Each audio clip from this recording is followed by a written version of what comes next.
Also in Washington, D.C. is Alan Fisher, who's been keeping a close eye on all of that. So, Alan, the State Department suggesting there's an important opportunity to seize here now that Sinwar is dead. A major hurdle's out of the way.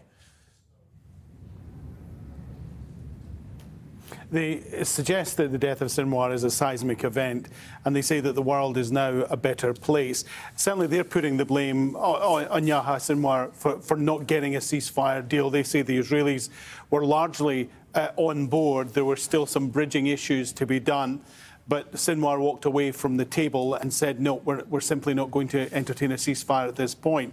Now, over the last couple of hours, we know that Antony Blinken has spoken to both the Qataris and the Egyptians who have been acting as mediators in the discussions with Hamas. They believe that now is an opportunity that has been presented to perhaps move this forward.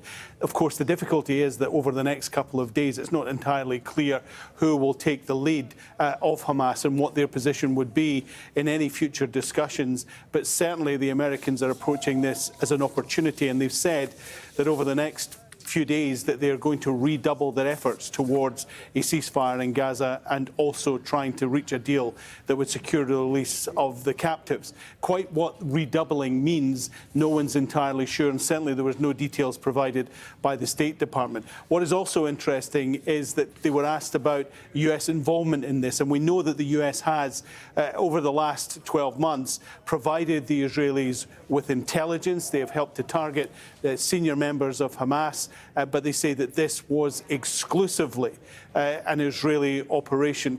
But as I say, they believe that this presents an opportunity to move the situation forward in Gaza with perhaps renewed talks about a ceasefire and a deal to release the captives that include, of course, remember, 7 Americans.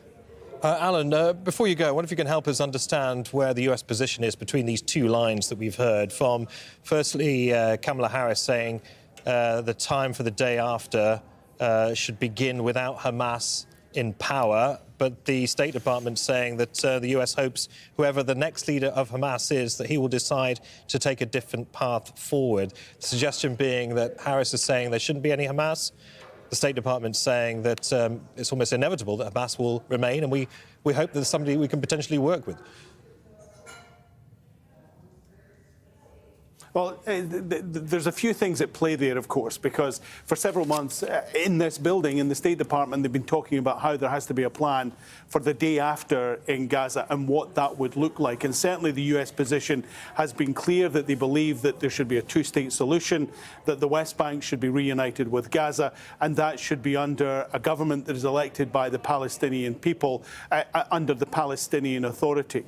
But to get a ceasefire at this stage, you have to deal with Hamas. That's the reality of it. They have the captives, and they really need to discuss with them what happens next. And they are in effective control of areas of Gaza, even though the Israeli army has been there for quite some time. One of the difficulties that the Americans are going to have to negotiate is that Benjamin Netanyahu in his statement talked about how he'd been put under pressure not to do it, to come up with a ceasefire. And he has insisted from very early on that military pressure will force Hamas to the negotiating table and perhaps even force them to just release the people who are being held captive.